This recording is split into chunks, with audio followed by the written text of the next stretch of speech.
5천원 만에 우리가 본문을 가지고 오늘 강의를 진행합니다. 그동안 본문이 아니라 주변의 상황들을 설명을 했는데 오늘은 5천원 만에 본문의 이야기를 다뤄보도록 하겠습니다. 자, 계시록 7장에는 6번째 인의 재앙이 끝난 후 7번째 인이 떼어지기 전에 발생하는 아주 특별한 사건이 소개되고 있습니다. 자, 그것은 하나님의 종들이 앞으로 발생하게 될 계속적으로 재앙들이 일어나게 되는데 그 재앙들을 피해갈 수 있도록 그들을 보호하기 위해 이마에 하나님의 인이 새겨지는 사건입니다. 그 내용이 7장 1, 2, 3절 이렇게 소개하고 있습니다. 이루에 내가 내 천사가 땅 네 모퉁이에 선 것을 보니 땅의 사방에 바람을 붙잡아 바람으로 헤어고 땅에나 바다에나 각종 나무에 불지 못하게 하더라.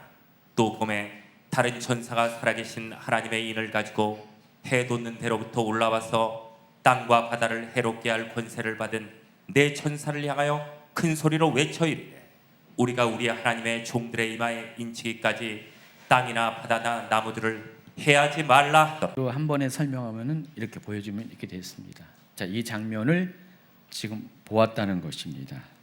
자, 하나님의 인이라는 게 인이 뭐죠? 도장입니다. 도장. 하나님 도장을 이마에다 확 찍었어요.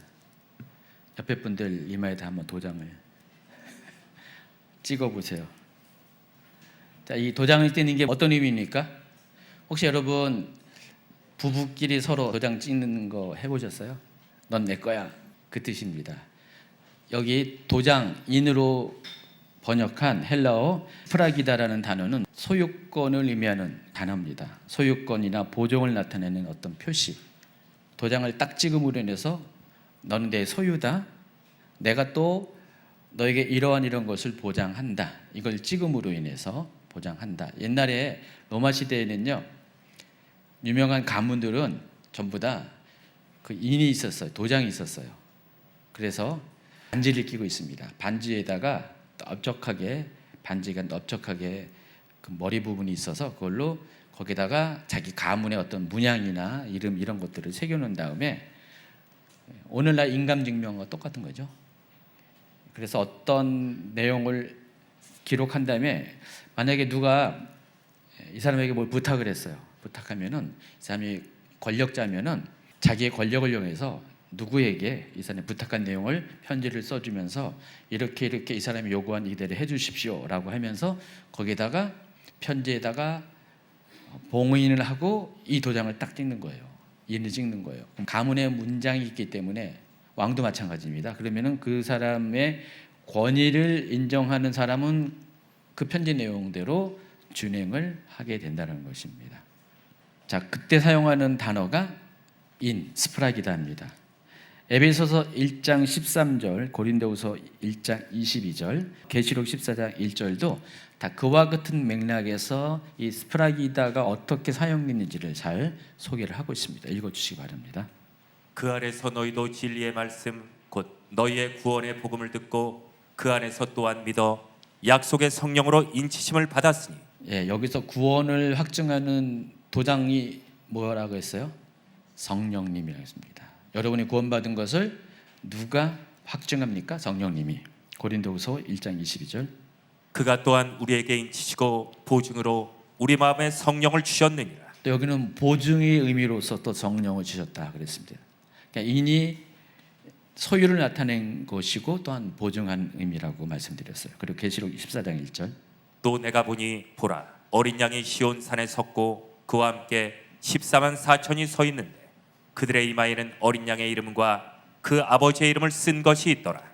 계시록에는 두 번에 걸쳐서 14만 4천이 등장하는데 계시록 7장 오늘 본문하고 14장에 나오는데 14장에 나오는 그 14만 4천도 마찬가지로 이마에 인이 찍혔는데 어떤 식의 인이냐면은 하나님의 이름과 어린 양의 이름입니다.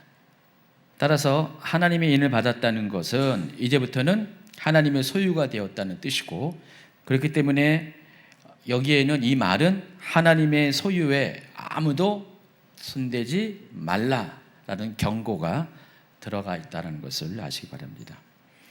바로 이 인을 맞은 것 때문에 이후에 벌어지는 재앙들에 있어서는 하나님의 인을 받은 사람에게는 절대로 그 재앙들이 미치지가 못합니다. 어느 누구도 하나님의 인을 받은 사람, 이마에 하나님의 인을 받은 사람은 건드리지 못하게 되었다는 것입니다. 다시 말해서 하나님의 인은 심판의 재앙을 피해갈 수 있는 보증이 되는 것입니다. 그래서 그 이후에 이제 7번째 인이 떼어지면서 나팔 재앙이 시작되잖아요.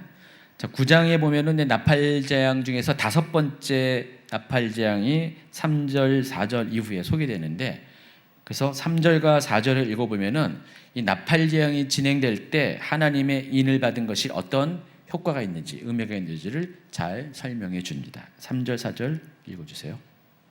또 흥축이 연기 가운데로부터 땅 위에 나오매 그들이 땅에 있는 정갈의 권세와 같은 권세를 받았더라. 그들에게 이르시되 땅의 풀이나 푸른 것이나 각종 수목은 해하지 말고 오직 이마에 하나님의 인침을 받지 아니한 사람들만 해하라 하시더라. 하나님의 인이 어떤 의미가 있는지 충분히 이해가 되시겠죠? 자, 이것은 서론 부분에 해당하는 거고요. 자, 우리가 본격적으로 이 7장 전체를 이해하기 위해서는요, 계시록의 구조를 좀 이해하셔야 됩니다. 좀 널찍하게 여러분이 좀 계시록을 좀 조망을 할 필요가 있는데, 계시록은 거듭 이야기하지만 두 가지 방식으로 기록이 되어 있습니다. 첫 번째가 시나리오 방식인데, 어떤 사건이 어떻게 일어나가지고 어떻게 전개되고 또 다른 사건이 어떻게 또 전개되고, 자, 이와 같이 마지막 때 일어날 여러 가지 사건들을 시간 순서적으로 사건을 소개하는 것이 계시록입니다. 그러니까 기본적으로 계시록은 이와 같은 전개 방식으로 이런 구조로 기록이 되어 있습니다. 자, 그런데 시나리오 중간중간에 특정한 주제들을 보충 설명하는 삽입장들이 존재하고 있습니다. 그래서 계시록 여러 곳에서는 시나리오 중간중간에 삽입된 장면들이 발견되는데 다음과 같은 그런 삽입장들이 존재합니다. 계시록 6장의 6번째 인의 재앙이 마지막으로 끝나죠. 그리고 7번째 인의 재앙이 8장에 시작되는데 그 중간에 7장에 오늘 다뤄드리는 이 본문을 포함해서 두 가지의 사건이 삽입장의 형태로 소개가 되고 있습니다. 하나님의 인치심을 받은 14만 4천 명이 등장하고요. 전반부는, 후반부는 흰옷 입은 셀 수 없는 무리들이 등장을 하게 됩니다. 자, 7장에 있는 삽입장의 두 개의 장면들입니다. 그리고 또 9장과 11장 15절 이후에 그 사이에는 10장 1절부터 11장 14절까지는 또 몇 가지의 삽입장들이 들어가 있습니다. 그 10장에는 힘센 천사와 작은 두루마기 책이라는 주제의 삽입장이 들어가 있고요. 11장에는 14절까지는 두 증인이 소개가 되고 있습니다. 그리고 또 7번째 나팔이 불려진 11장 15절 이후에 12장부터 15장도 역시 삽입장입니다. 16장에는 7 대접장이 소개되는데 그 사이에 여러 가지의 사건들이 여기 소개되고 있습니다. 12장에는 어떤 내용이 있습니까? 여자와 용에 대한 이야기가 있습니다. 또 하나님의 피난처에 대한 이야기가 나와 있고요. 13장은 여러분이 잘 알고 있는 그 짐승이 등장합니다. 여기는 두 종류의 짐승이 등장하죠. 그 중에 한 짐승은 적그리스도, 또 다른 짐승은 거짓 선지자죠. 그 짐승에 관한 이야기가 13장에 등장하고 14장에는 여러 가지 다양한 내용들이 등장하는데 대표적인 게 오늘 본문과 같은 소재를 다루고 있는 14만 4천 명에 대한 이야기가 등장하고 이어서 마지막 두 개의 추수가 등장합니다. 그리고 15장에 가면은 어린 양의 노래가 등장합니다. 그리고 또 16장은 또 계속해서 진행이 돼요. 7 대접재앙이 시간 순서적으로 첫 번째, 두 번째 대접이 쏟아질 때마다 이런 사건이 벌어진다라는 7 대접재앙들이 시간 순서적으로 시나리오식으로 등장을 하고요. 그리고 그 시나리오는 19장의 어린 양의 혼인잔치까지 이어져요. 근데 그 중간에 또 뭐가 있냐? 17장에는 큰 음녀가 심판받는 이야기, 18장에는 큰 성 바벨론이 멸망하는 이야기가 또 삽입장 형태로 되어 있어요. 그래서 다른 그림으로 보면은 자, 이런 식으로 삽입장들이 존재하는 겁니다. 시간 순서로 시나리오가 쭉 전개되고 중간중간에 이와 같은 삽입장들이 있습니다. 10번 슬라이드 보여주시면 또 똑같은 얘기예요. 자, 이런 식으로 지금 제가 일부러 영화 필름처럼 이렇게 표시했잖아요. 영화 필름이 쭉 이렇게 흘러가는데 그 중간중간에 이렇게 7장, 10장부터 또 11장 중반까지 12장부터 15장까지 17, 18장 이렇게 여러 다양한 주제들의 삽입장들이 소개가 되고 있습니다.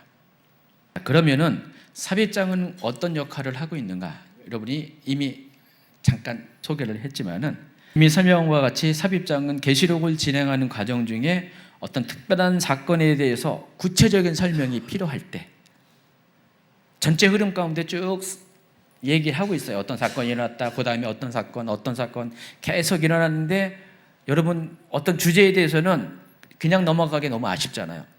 그리고 그것을 꼭 설명해 줘야지 오해도 없고 이럴 때는 그 부분을 설명하기 위해서 잠깐 하던 얘기를 멈추고 잠깐 멈춰놓고 내려놓고 특별한 주제에 대해서 이야기를 합니다.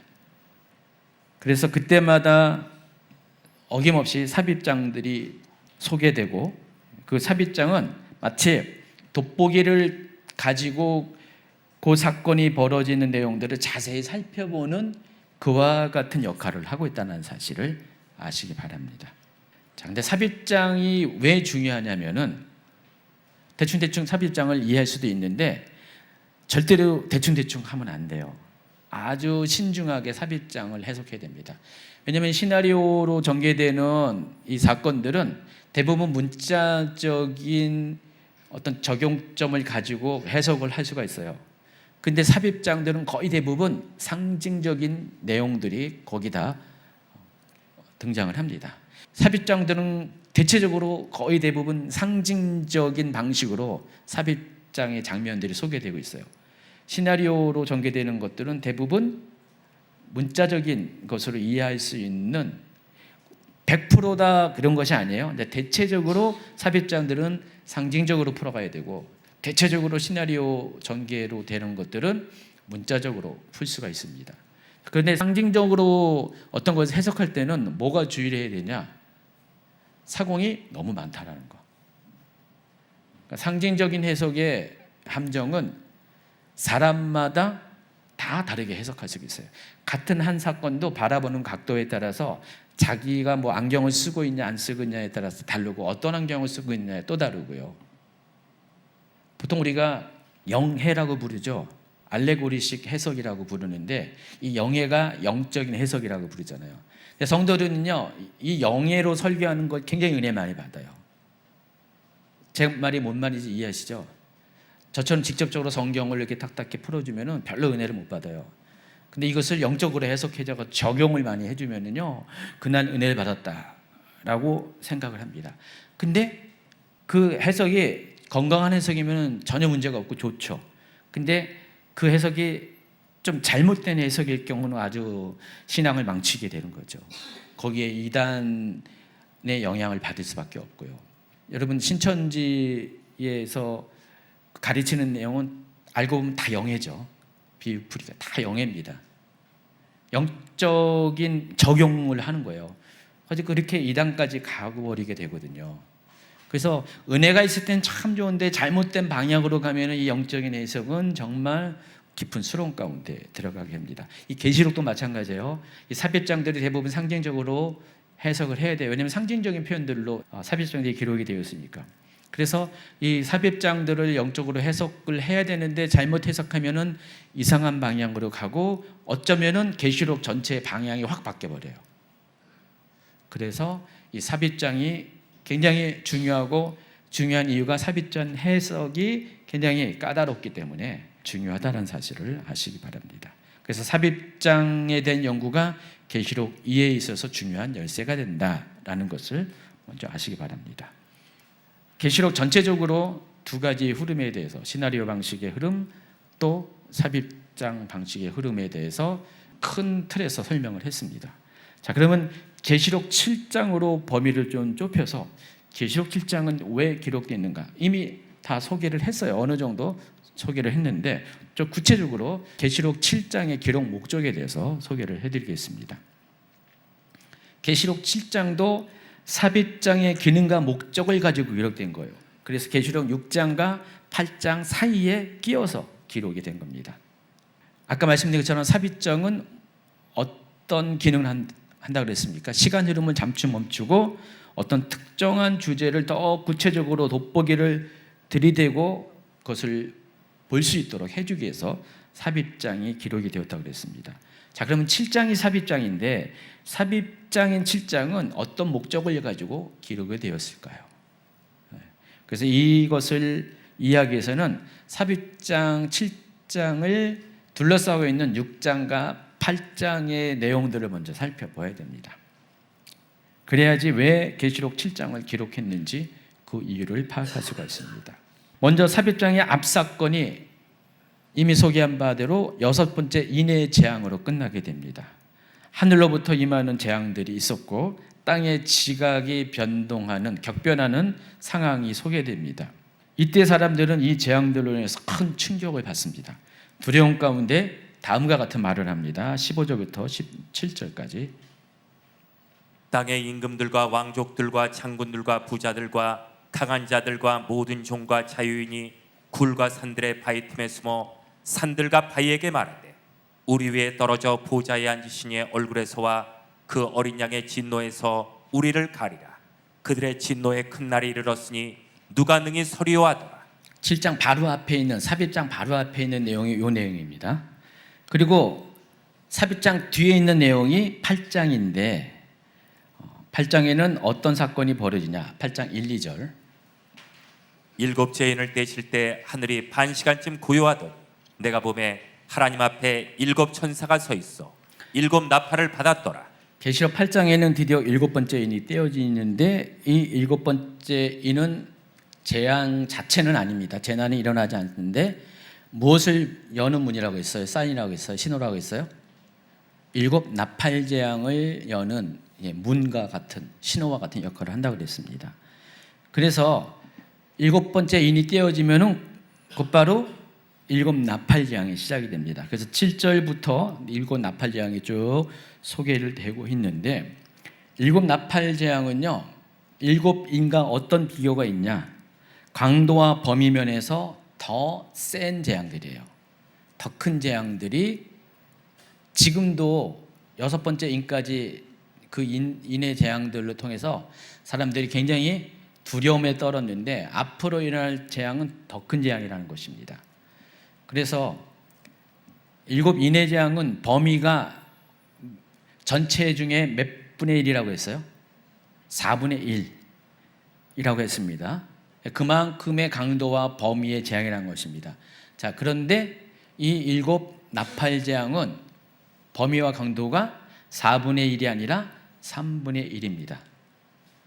약 25% 강한 강도와 또 피해 범위가 그만큼 더 많아지는 재앙들이 벌어지게 된다는 것입니다. 그러므로 계시록 7장의 삽입장은 앞으로 벌어질 이와 같은 7 나팔 재앙이 시작되는 바로 직전에 그 시작되기 직전의 상황 가운데서 그 환난의 상황 가운데서 남아있는 성도들 6번째 인까지의 상황을 몸으로 겪어오면서 지금까지 버텨온 성도들에게 앞으로 더 세게 벌어질 이 7 나팔 재앙으로 인한 이 환난의 상황에서 과연 하나님께서 어떻게 그들을 지키시고 보호하시는가에 대한 답을 주기 위해서 기록이 된 겁니다. 6장 17절에서 아까 뭐라고 했어요? 누가 능히 서리오라고 했잖아요. 근데 이 누가 능히 서리오에 대한 답을 주기 위해서 삽입장인 계시록 7장 특히 전반부의 이야기가 기록이 되어 있다는 사실을 아시기 바랍니다. 그래서 계시록 7장은 성도들이 하나님의 진노를 피해 그 재앙들 가운데 능히 서 있을 수 있는 2가지 방법을 소개합니다. 그러니까 전반부에는 이마에 하나님의 인을 맞은 14만 4천 명이 소개되고 두 번째는 하늘 보좌 앞에 서 있는 흰옷 입은 셀 수 없는 무리가 등장합니다. 이것이 능히 서 있을 수 있는 2가지 방법이라는 것입니다. 자, 근데 장소적으로 보면 하나님의 인을 맞은 14만 4천 명이 있는 곳은 위치가 어디입니까? 땅이에요. 근데 셀 수 없는 많은 흰옷 입은 무리가 서 있는 곳은 어디입니까? 하늘입니다. 그래서 하나님은 땅과 하늘 모든 곳에서 이 재난의 환경을 피할 수 있는 방법을, 피할 수 있는 장소를 허락한다는 것입니다. 환란이 아무리 닥친다 할지라도 하나님은 땅과 하늘 모든 곳에서, 어떤 사람은 땅에서 보호하시고 어떤 사람은 하늘에서 보호하는 방식을 통해서 성도들을 그 환난에서 보호하신다라는 그 메시지가 바로 여기에 들어있다는 것입니다. 자, 그런데 하나님의 인을 맞은 14만 4천 명은 나름대로 이해를 할 수가 있어요. 여기 2절 3절을 안 읽었네요. 한 번 더 읽습니다. 아까 처음에 읽었지만은. 또 봄에 다른 천사가 살아계신 하나님의 인을 가지고 해 돋는 데로부터 올라와서 땅과 바다를 해롭게 할 권세를 받은 네 천사를 향하여 큰 소리로 외쳐 이르되 우리가 우리 하나님의 종들의 이마에 인치기까지 땅이나 바다나 나무들을 해하지 말라 하더라. 땅에서 보호하는 방법은 하나님의 도장, 넌 내 거야, 넌 내 소유야, 그리고 인을 받는 동시에 내가 너의 구원을 보증해 줄게 라고 하는 방식으로 재난들을, 앞으로 일어날 재난들을 피해 갈 수가 있다고 그랬습니다. 그런데 하늘에 있는 셀 수 없는 무리들의 보여지는 장면은 또 우리가 어떻게 이해되냐? 물론 이 하늘에 있는 사람들은 죽어서 하늘나라에 간 사람들입니다. 근데 우리가 재난을 피할 수 있는 방법은 이 땅에서 하나님의 인을 통해서 보증을 받는 방법도 있지만은 죽음 또한 환난을 피해갈 수 있는 방법이라는 것입니다. 제 말이 뭔 말인지 이해하세요? 여러분, 죽으면은 이 땅에서 일어난 재난을 받을 이유가 없잖아요. 그래서 죽음이 실패가 아니라 죽음이 곧 환난에서 우리를 건져주시는 하나님의 또 다른 방식으로 이해할 수가 있다는 것입니다. 이처럼 계시록 7장은 삽입장으로서 환난 중이라도 성도들로 하여금 능히 서게 하시는 하나님의 구원의 역사가 어떤 방식으로 이루어지는가, 두 가지 방식으로 하나님의 인을 맡게 하는 방식, 한 가지는 죽어서 하늘나라에 가는 방식을 통해서 우리를 보호하신다는 것을 7장에서 소개를 하고 있습니다. 자, 그러면은 이제 조금 더 미세하게 7장 1, 2, 3절을 단어를 좀 소개하는 시간을 갖도록 하겠습니다. 자, 7장 1절은요, 2일 후에 내가 내 천사가 땅 모퉁이에 선 것을 보니 땅에 사방의 바람을 붙잡아 바람으로 하여금 땅에나 바다에나 각종 나무에 불지 못하게 하더라 라고 7장 1절은 시작되고 있습니다. 여기서 2일 후에라고 번역한 헬라어 메타타우타라는 단어가 어떤 뜻이냐면은, 계시록에 보면은 이 단어가 자주 등장해요. 이 세 번에 걸친 일곱 재앙들이 등장할 때마다 한 사건이 끝나면 그 다음 사건을 소개할 때 메타타우타를 계속 써요. 2일 후에 반복적으로 2일 후에라는 단어가 사용됩니다. 자, 이번 사건이 벌어졌어요. 그러면 다음 사건은 이런 것이다. 보통 이렇게 이해할 수가 있는데, 이 메타타우타는 그런 뜻이 아니라, 뭐 그렇게도 해석할 수가 있는데, 보다 더 이 계시록 안에서 이 메타타우트의 용법을 어떻게 이해되냐, 이런 겁니다. 앞에 사건이 있었어요. 자, 그런데 다음 사건이 벌어져요. 그러면은 어쨌든 간에 그건 그거고, 이제 이런 사건이 벌어진다라는 장면을 전환시키는 용도로서 이 단어가 사용됐습니다. 영어에 보면은 뭐 anyway, 뭐 by the way, 뭐 이렇게 표현해요. 막 얘기해, 막 자기 혼자 떠들어놓고 누가 얘기하려면은 anyway 그렇게 말하거든요. 얄미운 사람들이 자기 치큰 얘기해놓고 말하려고 그러면은 그런데요, anyway 하면서 자기 얘기 또 해. 메타타우타가 그런 의미라는 것입니다. 그것 다 앞에 있는 얘기를 쭉 한 다음에 다른 얘기를 확 끄집어낼 때 메타타우타라는 단어를 사용합니다. anyway와 by the way와 똑같은 용도라는 것을 아시기 바랍니다. 그래서 아무리 하나님의 진노가 크다 할지라도, 지금 뭐라고 했어요? anyway, 그렇다 할지라도 하나님께서는 당신의 사람들, 성도들을 진노를 피해 갈 수 있도록 긍휼을 베푸신다. 그런 뜻이에요. 아무리 사람들이 능히 이 환난에서 어떻게 서리오라고 아무리 그렇게 말한다 할지라도, 두려움을 갖다 할지라도 anyway, 그때 하나님은 그럼에도 불구하고 그 사람들을 이렇게 보호하신다. 이렇게 환난에서 피해가게 하신다. 자, 그와 같은 의미가 이 메타타우타 이후에 들어가 있다는 것입니다. 자, 땅 네 모퉁이라고 하는데 이 땅 네 모퉁이는 동서남북을 가리키는 것입니다. 뒤에 땅의 사방에 네 바람이라고도 또 등장해요.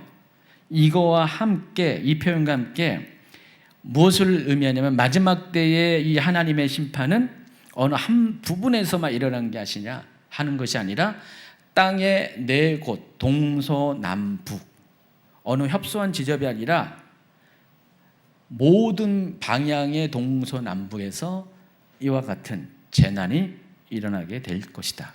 그래서 이 재난은 전 세계적인 심판임을 알려주고 있다는 것입니다. 땅의 사방의 바람은 재앙을 상징하는 단어입니다. 그래서 이 바람이 불지 못하게 한다는 것은 재앙이 임하지 못하게 한다는 것입니다. 어느 때까지는 이 재앙이 임하지 못하도록 지금 뭐예요? 그 재앙을 붙잡아 두라라는 것입니다. 또 여기 보면은 네 천사가 등장하는데 이 네 천사는 어떤 천사냐면은 땅의 사람 3분의 1을 죽이기로 작정한 천사들, 곧 7 나팔 재앙을 가져올 천사들을 가리킨 표현입니다. 네 천사가. 네 천사는 그런 존재들입니다. 9장 13, 14, 15절을 보면은 네 천사가 그런 존재라는 것을 확인할 수가 있습니다. 읽어주세요. 여섯째 천사가 나팔을 불매 내가 들으니 하나님 앞 금제단 네 뿔에서 하름성이 나서 나팔 가진 여섯째 천사에게 말하기를 큰 강 유브라데에 결박한 네 천사를 놓아주라 하며 네 천사가 놓였으니 그들은 그년 월일 시에 이르러 사람 3분의 1을 죽이기로 준비된 자들이더라. 그래서 계시록 7장에서 하나님께서는 성도들이 재앙 가운데 놓여 있지 않도록 그들을 위한 보호 장치를 먼저 만들어 놓기까지, 그러니까 모든 사람들에게 이마에 하나님의 도장을 찍을 때까지 이 재앙을 실행하는 이 네 천사들의 활동을 임시적으로 멈추게 하신다는 것입니다. 바람이 불지 못하도록 바람을 붙잡아 두고 계신다는 것입니다. 그리고 2절에 등장하는 다른 천사는 네 천사와 달리, 네 천사는 재앙을 실행하는 천사라면 여기 다른 천사는 하나님의 명령을 전달하는 또 다른 천사입니다. 계시록에는 여러 종류의 수많은 천사들이 등장하는데 각 천사들마다 역할들이 아주 명확하게 나와 있습니다. 그래서 네 천사는 재앙을 가져오는 천사고 2절에 있는 다른 천사는 재앙을 받지 않도록 하는 천사. 이해하시겠죠? 자, 그러면은 이들을 언제까지 붙잡아 둡니까? 하나님의 종들의 이마에 인들이 다 치어질 때까지, 그 작업이 종료될 때까지 이 네 천사들, 재앙을 갖고 있는 네 천사들을 붙잡아 둔다는 것입니다. 사방의 네 바람을 붙잡아 둔다는 것입니다. 결론적으로 성도들은 6번째 인의 재앙까지는 그 재앙에 동참하지만 그 이후로는 재앙을 피하게 됩니다. 이는 7번째 인이 떼어지기 전 하나님은 성도들의 이마에 인을 찍어주심으로써 성도들이 심판받을 대상이 아님을 심판을 행하는 천사들에게 알려주어서 그들을 심판에서 구별시켜 주시기 때문에 그렇습니다. 자, 33번 슬라이드는 여러분 참고로 이 사건들이 어떻게 진행되고 있는가를 소개하고 있습니다. 노란색으로 표현된 것은 시나리오 전개상에 일어나는 사건들이고, 지금 연두색으로 표현된 것은 삽입장입니다. 좀 더 진도를 나가겠습니다. 그렇다면 이마에 하나님의 인을 만든다는 것은 어떤 의미가 있는가? 결론적으로 하나님의 인을 만든다는 것은 하나님의 특별한 보호하심에 들어간다는 의미입니다. 아까도 소개한 것처럼 인으로 번역한 헬라어 이 스프라기다는 자신의 문서나 노예 혹은 소유물 등의 소유권이나 보증을 나타내는 표시를 뜻하고 바로 넌 내 거야, 이건 내 거야 라는 의미라고 말씀드렸습니다.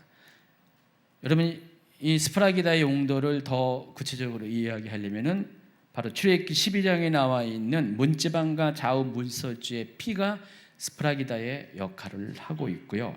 에스겔 9장에서도 이마의 표에 관한 이해가 등장합니다. 요거를 좀 읽어주시기 바랍니다. 에스겔 9장 1절부터 6절까지. 또 그가 큰 소리로 내게 외쳐 이르시되 이 성읍을 관할하는 자들이 각기 죽이는 무기를 손에 들고 나오게 하라 하시더라. 내가 보니 6사람이 북향한 윗문길로부터 오는데 각 사람의 손에 죽이는 무기를 잡았고 그 중에 한 사람은 가는 베옷을 입고 허리에 서기관에 먹그릇을 찼더라. 그들이 들어와서 노제단 곁에 서더라. 그룹에 머물러 있던 이스라엘 하나님의 영광이 성전 문지방에 이르더니 여호와께서 그는 가는 베옷을 입고 서기관에 먹그릇을 찬 사람을 불러 여호와께서 이르시되 너는 예루살렘 성읍 중에 순행하여 그 가운데에 서행하는 모든 가증한 일로 말미암아 탄식하며 우는 자의 이마에 표를 그리라. 그들에 대하여 내 귀에 이르시되 너희는 그를 따라 성읍 중에 다니며 불쌍히 여기지 말며 긍휼을 베풀지 말고 쳐서 늙은 자와 젊은 자와 처녀와 어린아이와 여자를 다 죽이되 이마에 표 있는 자에게는 가까이 하지 말라. 내 성소에서 시작할지니라 하시네. 그들이 성전 앞에 있는 늙은 자들로부터 시작하더라. 이 에스겔 9장에 있는 것과 같이 이마에 표 있는 자들은 죽음 가운데서 묘면을 하게 되잖아요. 이마에 표가 없는 사람들은 전부 다 늙은 자나 젊은 자나 처녀와 어린아와 여자와 할 것 없이 다 죽임을 당하는데 이마에 표 있는 자들만 이 죽음에서 모면하게 된다라고 이야기하고 있습니다. 마찬가지로 계시록 7장의 하나님의 인 또한 심판을 수행하는 천사들로부터 하나님의 택한 백성들을 구별시켜서 보호하시는 하나님의 표식이라는 것입니다. 근데 성경에 보면은요, 이마에 하나님의 표만 받는 게 아니라 인만 받는 게 아니라 또 비슷한 게 나와요. 계시록 13장 16절에 보면은 하나님의 인과 대비되는 짐승의 표가 등장합니다. 물론 짐승의 표는 이마에도 받지만은 손등에도 받아요. 근데 이마에 받는 것이 동일하잖아요. 그래서 하나님의 인을 받는 것과 짐승의 표를 받는 게 어떤 의미가 있는지를 좀 비교를 해보겠습니다. 똑같아요. 인을 받거나 표를 받거나 이마에 받는 건 뭐예요? 넌 내 거예요. 소유를 나타내는 것은 하나님의 인이나 짐승의 표나 동일하다는 것입니다. 그런데 이 짐승의 표에 해당하는 헬라어는 하나님의 인에 해당하는 그 인이 스파라기다라고 했는데 이 짐승의 표에서 표는 카라그마라고 나는 단어를 사용합니다. 근데 이 두 단어는 비슷한 뜻을 갖고 있어요. 카라그마 역시 주인의 소유권을 나타내기 위해서 짐승이나 노예에게 찍는 표시예요. 근데 스프라기다와 카라그마는 내용적으로는 비슷한데 사용하는 범위에 있어서 뭔가 좀 달라요. 스프라기다는 긍정적인 의미의 소유를 표시하는 표식이에요. 근데 이 카라그마는 스프라기다와 달리 낙인의 의미가 있어요. 주홍 글씨. 부정적인 의미에서 너는 내 거긴 내 건데 종으로서 내 거야. 뭐 이런 거예요. 스프라기다는 너는 나의 사랑하는 사람으로 내 거야. 뭐 이런 의미. 좀 뉘앙스가 반대라는 것입니다. 내용적으로 똑같은데 소유를 나타내는 건데 그와 같은 의미에서 다르다는 것입니다. 따라서 이 스프라기다와 달리 이 카라그마는 보증을 나타내는 의미는 아니에요. 똑같이 소유라는 면에서는 동일한 역할을 하고 있는 단어라는 것입니다. 그래서 마지막 때에는요, 모든 사람은 두 개의 인 또는 표 중에 하나를 받게 돼 있어요. 어떤 사람은 하나님의 인, 스프라기다를 받을 것이고 어떤 사람은 짐승의 표, 카라그마를 받게 된다는 것입니다. 하나님의 인은 그가 하나님의 백성이 된다는 보증이고 짐승의 표는 그가 적그리스도에 속한 사람이라는 낙인이 된다는 것입니다. 그래서 마지막 때는요, 하나님도 그렇고요, 짐승도 그렇고요, 적그리스도 그렇고 서로 이마에 소유를 나타내는 표를 또 인을 찍으려고 아주 전쟁을 벌이게 됩니다. 그래서 여러분이 지나갑니다. 그는 짐승한테 잘못 걸리면은 낙인이 찍힐 것이고 하나님 손에 붙잡히면 여러분이 하나님의 인을, 도장을 받게 될 겁니다. 그러니까 둘 중에 하나를 받게 돼 있어요. 어느 누구도 피해갈 사람이 없어요. 둘 중에 하나라니까요. 그만큼 하나님과 사탄의 입장에서도 이 표를 또는 인을 찍기를 위한 전쟁이 벌어질 것이고요. 여러분 또한 마찬가지로 그 어떤 것을 받느냐를 결정하는 여러분의 내면의 전쟁이 일어나게 된다는 것입니다. 그런데 중요한 한 가지는 짐승의 표는 여러분이 거부할 수가 있어요. 여러분이 원치 않으면 노할 수가 있어요. 짐승의 표는 선택권이 있는 겁니다. 근데 하나님의 인은 그렇지가 않고 하나님의 전적인 주권에 의해서 인이 새겨질 것이고, 그래서 이 인을 새겨질 수 있는 사람으로 여러분이 준비되어야 된다는 것입니다. 그게 좀 다른 차이가 있습니다. 그래서 계시록 14장에서 14만 4천이 또 등장하잖아요. 또 똑같이 이마에 인을 맞는데 그 인이 하나님의 이름 또는 어린 양 예수의 이름을 인으로 받는 사람들이 14만 4천이 등장합니다. 근데 거기에 보면은 그 14만 4천의 사람들을 설명하는 내용들을 4절, 5절에 보면은 그 사람들이 어떤 사람인가를 소개합니다. 이 부분은 좀 이따 뒤에서 설명을 할 겁니다. 자세히. 그래서 이걸 보면은 하나님의 인을 받기 위해서는 인간의 편에서 그것을 인을 받기 위한 의지가 필요하구나, 의지적인 어떤 행동이 필요하구나, 인을 받기에 합당한 사람으로서의 준비됨이 필요하구나 라는 것을 확인할 수가 있습니다. 또 고린도 후서의 하나님의 인과 계시록의 하나님의 인을 또 비교를 해보겠습니다. 고린도 후서 1장 21절 22절 우리를 너희와 함께 그리스도 안에서 굳건하게 하시고 우리에게 기름을 부으신 이는 하나님이시니 그가 또한 우리에게 인치시고 보증으로 우리 마음에 성령을 주셨느니라. 여기 똑같이 스파라기다를 받게 한다 그랬습니다. 근데 고린도서 1장에 나와 있는 이 하나님의 인은 구원의 시작과 관련된 하나님의 인이에요. 여러분이 구원을 받게 되면은, 여러분이 처음 예수님 믿게 되면은, 하나님의 사람이 되면은 너는 내 거야라는 하나님이 그 소유 보증의 표시가 성령으로 말미암아 그것이 우리 가운데 있게 된다고 그랬습니다. 그러니까 성령이 여러분의 구원을 보증한다는 뜻이에요. 근데 계시록에 나와 있는 하나님의 인은 구원의 시작이 아니라 마지막이에요. 그래서 성령으로 인치신 것과 하나님의 이름으로, 예수님의 이름으로 인치신 것은 의미가 조금 차이가 있습니다. 구원과 관련돼서 시작과 마지막이라는 그 차이가 있음을 아시기 바랍니다. 그래서 하나님의 인을 받은 사람은, 계시록 7장에 하나님의 인을 받은 사람은 구원의 마지막과 관련되기 때문에 최종적으로 구원을 보증하겠다, 최종적인 선언입니다. 구원과 관련된 보증으로서 인은 동일하지만 그 시기가 시작과 끝이라는 점에서 차이가 있습니다. 시작은 그렇게 해도 중간에 잘못될 수가 있어요. 그 이름이 지어질 수가 있습니다.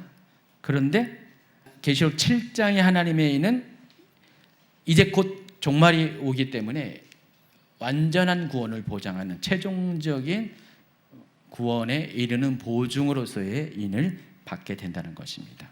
그 일이 계시록 7장에서 벌어지게 됩니다.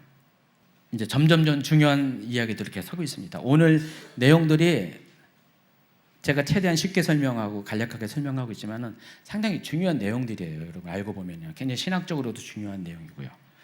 계시록 7장의 14만 4천이 누구인가를 아는 것이 상당히 중요합니다. 왜냐하면은 14만 4천을 어떻게 해석하냐에 따라서 자칫 잘못된 길을 걸을 수가 있기 때문에 그렇습니다. 종말론과 관련된 거의 대부분의 이단이 요 14만 4천과 관련돼서 해석의 문제가 있어요. 그리고 그 해석으로 인해서 잘못된 길을 걷고 있습니다. 대표적인 것 14만 4천을 언급하는 교리에서 14만 4천을 언급하는 대표적인 그 이단이 여호와의 증인이고 하나님의 교회, 신천지. 자, 이들의 공통점은 뭐예요? 특히 신천지는 14만 4천이 구원받은 자기에 속한 공동체의 숫자라고 이야기를 합니다. 그래서 14만 4천이 되기 전에는 14만 4천 안에 들어오라고, 그게 전도의 아주 핵심적인 내용이었는데 이미 14만 4천이 지나가 버리니까 또 얘기가 바뀌잖아요. 중요한 것은 이 이단들은 이 14만 4천을 구원받은 성도의 수로 문자적으로 제한을 한다는 것입니다. 그래서 이 같은 이단에 빠지지 않으려면 14만 4천이 누구를 말하는가에 대한 연구가 필요합니다. 제가 그것을 지금 설명해 주도록 하겠습니다. 이거 다 설명하면 거의 끝나가 돼요. 그래서 오늘 내용이 엄청 많은데 지금 44분인데 빠르게 진행을 했습니다. 그래서 계속해서 이 페이스 그대로 유지해서 빠르게 끝내도록 애는 써보겠습니다. 14만 4천이 누구인가에 대한 첫 번째 견해는 14만 4천을 문자적으로 해석하는 겁니다. 항상 계시록은 문자적으로 해석하냐, 상징적인 해석하냐의 선택이 있고 그것에 갈등이 있습니다. 첫 번째는 문자적으로 해석해서 육적인 유대인으로 보는 견해입니다. 신천지는 자기에 속한 사람들을 14만 4천이라는 문자적으로 해석을 했고요. 지금은 또 바뀌었고요. 근데 일반적으로 우리가 보편적으로 정통 기독교 안에서 14만 4천을 이해하는 첫 번째 견해는 육적인 유대인으로 보는 겁니다. 문자 그대로 14만 4천 명의 유대인들이 예수님을 그리스도로 인정하고 하나님께로 돌아온다는 주장을 합니다. 바로 여섯 번째 인이 떼어지고 난 뒤에 일곱 번째 인이 떼어지기 전에 요 중간에 그와 같은 일이 일어난다라고 보는 견해라는 것입니다. 자, 이 견해를 주장하는 분들은 당연히 환란 전 휴거설을 주장하는 세대주의적 전천년주의자들입니다. 세대주의 전천년주의의 가장 핵심 교리가 환란 전 휴거설이라고 했습니다. 7년 환란이 시작되기 바로 직전에 예수님의 공중강림이 있고 그 다음에 7년 환란 가운데 들어간다. 자, 그래서 예수님의 공중강림이 있을 때 성도들은 휴거를 당하고 여기서 유대인들은 7년 환란 가운데 남겨짐을 당한다. 그리고 7년 환란이 진행되는 중간에 이들이 그때 비로소 후회하고 회개하고 하나님께로 돌아오게 된다. 그래서 그 돌아오는 사람들이 여기 나오는 14만 4천 명이라고 하는 겁니다. 그래서 이 환란 전 휴거설을 주장하는 분들은 모두가 다 이것을 문자적으로 14만 4천이라고 말하지는 않지만은 또 14만 4천 명의 유대인을 말하는 분들도 덜어 있어요. 또 중요한 것은 유대인만 돌아오고 성도들, 교회는 이미 다 휴거를 당했기 때문에 요 14만 4천은 절대로 이방인과는 상관이 없는 숫자다라고 이야기를 합니다. 오직 유대인만 해당하는 것이라고 주장을 합니다. 근데 이 같은 주장은 몇 가지 문제점 또는 부담을 갖고 있습니다. 계시록을 기록한 주요 목적이 계시록 1장 1, 2, 3절에 나와 있는 것처럼 어떤 겁니까? 마지막 7년 환난의 때에 하나님의 종들, 곧 성도들이 그때를 어떻게 통과할 수 있는지에 대한 지혜를 주시고자 기록을 했다 그랬습니다.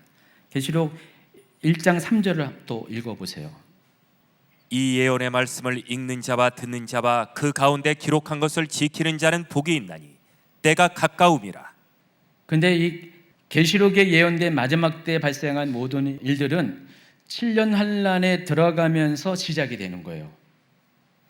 근데 만약에 7년 환란 전에 성도들이 휴거를 다 당해버리면은 계시록을 기록할 이유가 없죠. 왜냐하면 계시록은 누구를 위해서 주어진 거라고요? 마지막 때를 맞이하는 성도들이 그 마지막 때를 어떻게 지혜롭게 통과해서 복 있는 사람이 되게 하기 위해서 기록한 책인데 정작 그 7년 환난의 기간 동안에 일어난 데를 기록한 이 계시록이 그들에게는 큰 의미가 없는 거잖아요. 환난 전에 다 유골 당해버리면요. 제 말이 뭔 말인지 이해하시겠죠? 계시의 목적 자체가 방향을 잃어버리게 된다는 것입니다. 자, 이 부분에 대해서 답을 줘야 된다는 거예요. 근데 답이 안 나온다는 거예요. 또 여기에 등장하는 12지파의 사람들이 육적인 유대인이라는 증거도 없어요. 물론 여기 12지파의 목록이 쭉 나오는데 이 목록을 한번 보세요. 원래 창세기 49장에 보면은 12지파가 쭉 나오는데 르우벤부터 시작해가지고 출생 순서대로 해가지고 12아들이 등장하고 이 12아들의 후손들이 12지파를 구성하죠. 자, 보시면은 이때까지만 해도 레위까지 포함해서 12지파예요. 자, 그런데 시간이 흐르면서 이 레위 지파는 빠지고 특별하게 재분류가 되고 이 12지파가 어떻게 구성이 됩니까? 요셉 지파가 2개의 분깃을 받아서 요셉의 아들인 므낫세와 에이브라임이, 므낫세가 큰아들이죠. 에이브라임이 둘째 아들이죠. 근데 에이브라임이 장자권을 받아서 순서가 뒤바뀝니다. 그래서 이 두 아들이 요셉의 아들이지만 누구의 아들이 돼요? 야곱의 아들이 돼요. 이스라엘의 아들이 돼서, 그래서 레위는 특별히 분리가 되고 나머지 11지파 중에서 요셉의 자손 2지파가 각각의 별도의 지파로 인정을 받아서 12지파가 됩니다. 이게 여러분이 알고 있는 이스라엘의 지파 분류입니다. 그래서 이스라엘은 실은 13개의 지파가 맞죠? 레위 지파까지 포함해서.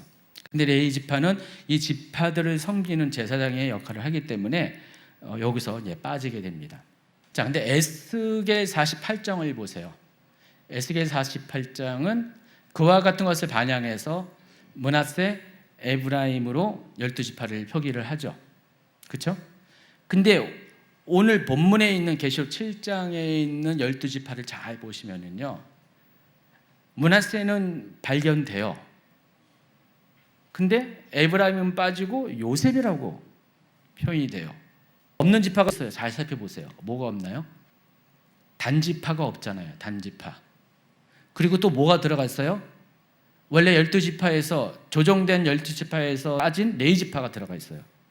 그래서 계시록 7장의 이 지파들을 보면은요, 우리가 알고 있는 이스라엘에서 전통적으로 지파를 언급할 때 나와 있는 그 지파들의 명칭과 동일하지가 않아요. 다릅니다. 뭔가 좀 무슨 순서로 저렇게 했는지가 이해가 안 되는 약간 애매함이 있어요. 제 말이 뭔 말인지 이해하시겠죠? 나머지 설명들은요, 강의 안을 쭉 살펴보시면 돼요. 살펴보시고요. 어쨌든 간에 이 계시록 7장에 나와 있는 12지파의 이야기는 육적인 유대인의 그 지파들의 기준과는 맞지가 않는다는 거예요. 만약에 이들이 진짜로 육적인 유대인이 각 지파마다 12,000명씩 14만 4천이 구원을 받는다면은, 그러면 모든 지파들이 다 들어가 있어야 되는데 뭔가가 좀 이렇게 헷갈리게, 이름도 표기도 약간 전통적이지 않고 그렇게 표시가 되어 있습니다. 그래서 이것을 육적인 유대인이라고 보기에는 애매함이 있다라는 것입니다. 근데 이것을 기준으로 적지 않은 분들이 12,000명씩 각 지파마다 12,000명씩 합쳐서 14만 4천 명이 그 문자 그대로 육적인 유대인이 구원을 받는다. 7년 환난 기간 동안에 14만 4천 명만의 유대인들이 구원을 받는다라고 주장을 한다는 것입니다. 그러면 동의가 되나요? 어떤 분들은 그렇게 받아들여요. 왜냐하면 아직 예수 믿는 유대인이 적으니까. 특히 지금 메시아닉 주 지난주에 소개했지만은 메시아닉 주가 이렇게 부흥이 있기 전에만 해도 워낙에 유대인 수가 미미했잖아요. 예수 믿는 그래서 아예 기대조차 안 하니까 마지막 때는 14만 4천이라도 돌아오는 것은 기적 중에 기적이다라는 생각을 했기 때문에 아마 이것을 이런 주장에 대해서 납득을 했는지 모르는데, 지금은 또 상황이 바뀌었잖아요. 이미 3만 명의 이스라엘 내에 있는 메시아닉 주가 있고요. 25만 명의 미국 안에 있는 메시아닉 주가 있잖아요. 이미 14만 4천 명은 넘어섰어요. 그리고 정말 7년 환란의 기간에 닥치게 되면 더 큰 부흥이 있을 것인데 14만 4천 명 안에 그 수가 제한될 거라고는 아무도 생각하지 않습니다. 그러므로 이와 같은 주장은 좀 무리가 있고 맞지 않는 주장이라는 것입니다. 그러나 14만 4천 명, 숫자 14만 4천 명이 아닌 유대인 자체의 부흥과 구원이 있을 것이라는 주장은 충분히 가능합니다. 그러니까 계시록 7장 1절부터 8절까지 나와 있는 각 지파들을 정확하지 않지만 각 지파들을 소개하는 각 지파마다 균등하게 구원받는 자가 정해져 있는 14만 4천 명이라는 요 내용을 통해서 우리가 이것은 확신할 수가 있다는 것입니다. 비록 14만 4천 명이라는 숫자는 제한되지 않지만 유대인의 부흥은 있을 것이라는 것입니다. 이미 여러분 제가 유대인의 영적 부흥에 대해서 지난주에 소개했잖아요. 그 전에 유대인의 회복에 대해서 국가 회복부터 쭉 많은 강의를 통해서 설명을 해왔잖아요. 여러분 그것을 기정사실로 받아들인다면 이 계시록 7장 1절부터 8절의 내용이 그와 같은 상황이 있을 것이다 라는 것을 예고하는 것으로 여러분 충분히 이해를 할 수가 있다는 것입니다. 숫자적으로 14만 4천이 아니라 그 이상의 유대인의 부흥이 회심이 있을 것이라는 것을 여러분이 받아들일 수가 있다는 것입니다. 그래서 14만 4천이라는 수에 제한되지 않는다면 이 부분을 유대인의 구원과 부흥을 예고한다는 주장은 충분히 합리적으로 받아들일 수 있는 이야기가 된다는 것입니다. 자, 적인 유대인과 관련된 14만 4천의 이해는 여기까지고요. 또 어떤 주장이 있냐면은 이것을 구원받은 성도들의 총수요라고 주장하는 해석이 있어요. 이것은 상징적인 해석입니다. 이게 일반적인 기독교 보수적인 견해를 갖고 있는 기독교 내의 주장입니다. 대부분의 교회에서는요, 환란년 휴거소를 주장하지 않는 분들은 이렇게 생각하고 있어요. 14만 4천이라는 숫자를 문자적으로 해석하는 것이 아니라 상징적 의미로 이해하는 것입니다. 그래서 왜 14만 4천이라는 이 숫자가 중요한지를 이렇게 해석합니다. 여러분 잘 알고 있는 바처럼 유대인들은 완전수의 개념이 있어요. 하나님에 있어서 완전수는 뭐냐? 3입니다. 성부, 성자, 성령. 삼위일체가 하나님과 관련된 완전수입니다. 근데 아까 땅의 사방 얘기했죠. 동서남북 전 세계를 가리킵니다. 그래서 이 사는 땅의 완전수예요. 그래서 하나님의 완전수와 땅의 완전수가 합쳐지면은 12가 되는데 이것은 땅과 하늘의 완전수. 그런데 구약의 완전수는 이스라엘의 12지파, 신약의 완전수는 예수님의 12제자. 그래서 12는 근본적으로 하나님의 완전수와 땅의 완전수를 곱한 완전수이기도 하고 구약을 대표하는 12지파를 상징하기 때문에 이것도 구약의 완전수고 또 신약의 12제자를 상징하기 때문에 신약의 완전수. 그래서 구약과 신약의 완전수 12, 12를 또 곱해. 그러면 144가 되잖아요. 여기에다가 또 10이라는 숫자가 충만한 숫자를 의미하는데 채워진 숫자를 의미하는데 이 12라는 숫자의 3제곱 1000에다가 이 144를 또 곱해. 그게 14만 4천이다. 그래서 14만 4천이 이런 식으로 도출이 됐다는 거예요. 참 이렇게 해석하기 나름이죠. 상징은 항상 어떻게 해석하냐에 따라서 코에 검은 코골이, 귀에 검은 귀골이 이렇게 보면 굉장히 의미가 있는 숫자로 보이잖아요. 그렇죠? 그래서 14만 4천은 상징적으로 완전을 의미한다. 완전을 의미하는 상징수다라고 이야기하고 있습니다. 그래서 하나님은 처음부터 이 숫자의 인원을 구원시키러 예정이 되어 있고 14만 4천은 신구약 시대를 통틀어서 구원받은 모든 성도들의 총수요다. 유대인의 구원받은 총수요도 아니고요. 신구약을 통틀어서 유사일에 역사 이래 앞으로 마지막 때가 있을 때까지 모든 인류에서 구원받은 총수가 14만 4천. 큰일 났어요, 여러분. 경쟁이 엄청 심합니다. 이렇게 극단적으로 주장하는 분도 있어요. 여러분 동의가 되나요? 절대 동의할 수가 없죠. 그래서 이 또한 14만 4천은 문자적으로 그 수를 제한시켰다는 점에서 아주 큰 문제, 말도 안 되는 문제점을 가지고 있습니다. 절대로 옳은 해석이라고 볼 수가 없습니다. 그렇다면 14만 4천은 과연 누구냐? 궁금하십니까?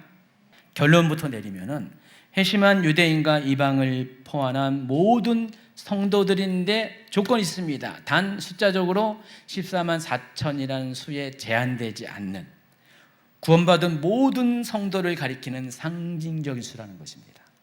제가 말씀드린 것처럼 삽입장은 대부분 어떤 기조로 이해해야 된다고요? 문자가 아니라 상징으로 이해를 해야 됩니다. 그래야지 실수를 하지 않게 됩니다. 그래서 이 14만 4천은 구원받은 총수도 아니고 유사일에 구원받은 모든 성도들의 총수도 아니고 앞으로 구원받을 7년 환난 가운데 구원받을 유대인의 총수도 아니고요. 유대인이나 이방이나 상관없이 모든 구원받은 사람들을 상징하는 자라는 것을 여러분이 아시기 바랍니다. 지난번에도 에베소서 2장 14절부터 18절까지의 이야기를 소개하면서 예수님이 오신 이후로는 예수님이 모든 담을 허셨잖아요.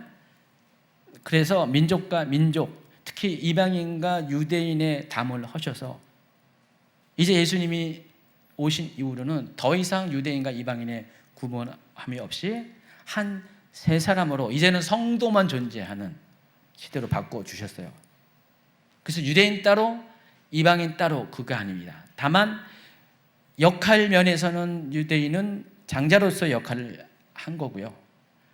그리고 이방인들은 그를 따르는 자들로 역할을 할 겁니다. 그래서 여기 있는 14만 4천은 이방인과 유대인의 구분이 없는 모든 성도들을 가리키고요. 마지막 때 7년 환난 가운데는 특히 6번째 인이 떼어지고 7번째 인이 떼어지기 그 사이에는 이와 같은 일들이 있어질 것이다 라는 예고로 여러분이 보시면 된다는 것입니다. 근데 그러면서도 또 한편으로는 그 모든 성도들 안에 유대인들이 들어가잖아요. 이방인과 유대인이 구분이 없지만은 유대인이 들어가잖아요. 그래서 넓게는 모든 성도를 가리키는 것으로 모든 성도를 상징하는 숫자로 보기도 하고 좁은 영역에서는 요 시기에 유대인이 회심을 할 것이다. 대규모의 유대인의 부흥이 있을 것이다 라고 보아셔도 된다는 것입니다. 어쨌든 간에 이 14만 4천은 상징적인 해석하는 분들이 주장한 바와 같이 완전수이기 때문에 구원에 있어서의 하나님의 완전을 상징하는 숫자라고 여러분이 이해하시기 바랍니다. 이제 계시록 14장의 14만 4천과 비교를 해드리겠습니다. 어느 여러분이 한 14만 4천을 뽕을 뽑습니다. 계시록 14장 1절을 한번 읽어주시기 바랍니다. 또 내가 보니 보라 어린 양이 시온산에 섰고 그와 함께 14만 4천이 서 있는데 그들의 이마에는 어린 양의 이름과 그 아버지의 이름을 쓴 것이 있더라. 과연 이들은 누구일까요? 계시록 7장의 14만 4천과 동일한 사람일까요? 아니면 또 다른 14만 4천이 존재할까요? 시간 관계상 결론부터 이야기하면 동일한 사람들입니다. 특히 계시록은요 굳이 같은 숫자를요 정도를 다르게 해가지고 사람들로 하여금 혼란스럽게 하지 않습니다. 적어도 계시록은 숫자에 있어서요 굉장히 질서가 있고요 의리가 있어요. 제 말이 뭔 말인지 이해하시겠죠? 여기서는 이 숫자를 이런 용도로 사용하고 저기서는 다른 용도로 사용하지 않습니다. 그런 맥락 안에서 7장에 나오는 14만 4천과 14장에 나오는 14만 4천은 다른 사람들이 아니라 같은 사람이라는 것입니다. 자세한 거는요 강의안을 들어보시기 바랍니다. 근데 왜 7장과 14장에서 동일한 숫자인 14만 4천 번을 다른 상황에서 두 번이나 언급을 했을까요? 14장에 나와 있는 14만 4천을 가리키는 한번 이야기를 한번 들어보시기 바랍니다. 14장 4절 5절 14만 4천이 어떤 이들인가? 여러분 강의한 525페이지입니다. 이 사람들은 여자와 더불어 더럽히지 아니하고 순결한 자라. 어린 양이 어디로 인도하든지 따라가는 자며 사람 가운데서 속량함을 받아 처음 ug인 열매로 하나님과 어린 양에게 속한 자들이니 그 입에는 거짓말이 없고 흠이 없는 자들이더라. 이 부분에 설명은 해당 강의에서 자세히 설명을 할 것이고요. 자, 여기 딱 보면은요, 14만 4천 명이 어떤 사람인가를 알 수가 있죠. 딱 언뜻 보기 어떤 사람이에요? 일반적인 사람이 아니라 여기서 빨간 표시란 거예요. 순결한 자, 예수님을 끝까지 따라가는 자, 흠이 없는 자, 뭐 이런 자들이잖아요. 다 이 14만 4천을 가리키는 자격을 의미하고 있다는 사실을 알 수가 있습니다. 그래서 계시록 7장에 나와 있는 14만 4천 명은요, 하나님의 구원에 있어서 완전성을 설명하기 위해서 이 장면을 소개한 거예요. 자, 보십시오. 하나님은 이렇게 사람들을 구원함에 있어서 이렇게 완벽하게 구원의 계획을 가지고 있습니다. 하나님의 완전수인 3, 땅의 완전수인 4, 그리고 그것에 곱해서 더 배가 되는 완전수인 12, 그리고 또 숫자의 충만을 가리키는 10까지 포함해가지고 온갖 완전체들을 다 계산해가지고 다 동원시킨 게 14만 4천 명인데, 그와 같이 하나님은 사람들을 구원함에 있어서 완전하게 구원하신다. 정확하게 합리적으로 구원하신다. 이방인을 상관없이, 유대인 상관없이 하나님은 모든 사람에게 동일한 기준을 가지고 각 지파마다 12,000명을 구원하는 것처럼 하나님은 어느 지파는 더 많이 구원하고 어느 지파는 덜 구원하는 것이 아니라, 하나님은 그만큼 공정하고 공평하게 균등하게 모든 사람에게 같은 기준을 가지고 구원하신다는 하나님의 구원의 보편성과 완전성을 설명하는 의미에서 계시록 7장의 14만 4천 명을 이해하시고, 계시록 14장의 14만 4천 명은요, 사람 가운데 속량함은 받은 처음 열매가 의미하는 것 같이 구원받은 조건을 갖춘 거룩한 성도들을 가리키고 결국은 구원받은 사람의 조건의 완전성을 의미하는 14만 4천 명으로 이해를 하셔야 된다는 것입니다. 다시 말해서 마지막 때의 구원은 그저 믿음의 확신만 가지고 있다 해서 구원이 완성되는 게 아니라고 했어요. 아까 제가 성령의 인치심을 받은 구원받을 때, 처음 구원받을 때의 하나님의 인에 대해서 고린도후서 1장 21, 22절에 설명했죠. 하나님은 그렇게 우리를 구원하세요. 근데 그것으로 그치는 것이 아니라 이 계시록 7장의 그 하나님의 인까지 받아야 된다는 것입니다. 이해하시겠죠? 구원은 하나님의 성령의 인치심으로 시작됐지만은 완성은 여러분이 계시록의 7장에 있는 하나님의 인을 받아야 되는데, 그래야지 구원이 완성이 돼요. 완전히 이제 구원 받았다 보증을 하는 거예요. 그거는 더 이상 구원에 대해서 이제 건들 수가 없다는 보증이 계시록 7장의 14만 4천이 받는 하나님의 인이에요. 근데 그 보증을 받으려면 어떻게 돼요? 계시록 14장에 나오는 14만 4천이 나타내는 모습, 네 가지의 조건을 이해하는데, 순결한 자부터 시작해서 그 조건을 채우는 사람이 14만 4천의 자격을 완성을 한다는 것입니다. 그렇듯이 14만 4천이 되기 위해서는 구원받은 자의 삶을 살아가야 된다는 것을 강조하는 측면에서 계시록 14장의 14만 4천을 이해하시기를 바랍니다. 계시록 19장 8절 읽어주세요.